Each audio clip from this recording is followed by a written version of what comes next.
بسم اللہ الرحمن الرحیم۔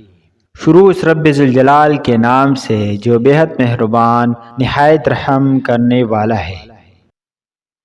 حضرت سیدنا ابن مسعود رضی اللہ تعالی عنہ سے مروی ہے کہ غزوہ حنین میں نبی اکرم صلی اللہ تعالی علیہ وآلہ وسلم نے مالی غنیمت تقسیم فرماتے ہوئے بعض لوگوں کو ترجیح دی۔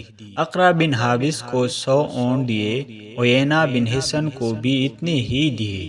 شرفائے عرب میں سے بھی بعض کو ترجیحاً کچھ زیادہ مال دیا۔ ایک شخص نے کہا، اللہ کی قسم، اس تقسیم میں انصاف نہیں کیا گیا اور نہ رضائی الہی کو پیش نظر رکھا گیا۔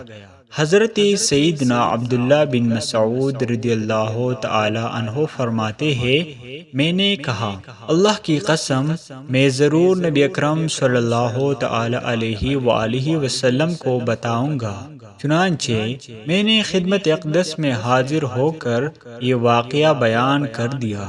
یہ سن کر آپ صلی اللہ تعالی علیہ وآلہ وسلم کا چہرہ انور سرخ ہو گیا۔ فرمایا، اگر اللہ اور اس کا رسول انصاف نہیں کریں گے تو کون کرے گا؟ پھر فرمایا، اللہ عز و جل موسیٰ علیہ السلام پر رحم فرمائے، انہیں اس سے بھی زیادہ اذیت پہنچائی گئی، لیکن انہوں نے صبر کیا۔